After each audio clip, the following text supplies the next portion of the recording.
What happens when war, displacement, and a humanitarian crisis collide in one of the world's most volatile regions?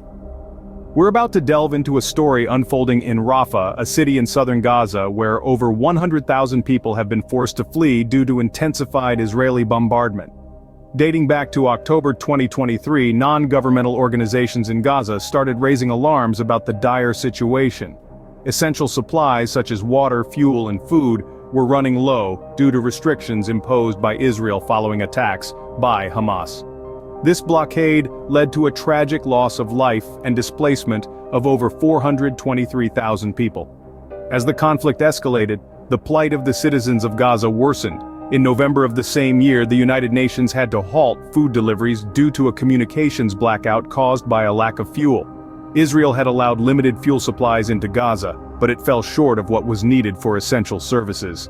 The war, triggered by Hamas's attack, resulted in thousands of casualties and a dire humanitarian crisis. Please subscribe to my channel to stay updated with more such stories. Fast forward to March 2024, the United Nations warned of potential massive loss of life and atrocity crimes if Israel proceeded with an assault on Rafah. Over 1 million people sought shelter in Rafah, raising concerns about mass displacement, disease, and starvation.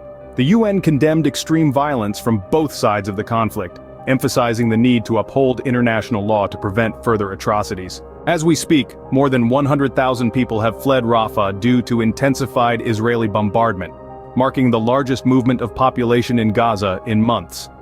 Displaced individuals are ending up in makeshift encampments without basic necessities.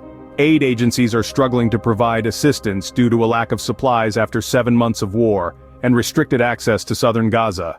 Israeli airstrikes and tank shelling have caused casualties and widespread fear in Rafah, with reports of ongoing attacks despite ceasefire talks in Cairo. Medical facilities in Rafah are overwhelmed, with shortages of medical supplies and personnel. To summarize, the situation in Rafah, Gaza is dire. The conflict that started with Hamas's attack on Israel has ballooned into a full-scale humanitarian crisis. Aid deliveries are sporadic and insufficient due to the communications blackout and conflict near the main cargo entry point in Gaza. Over 100,000 people have been displaced and essential services are in short supply.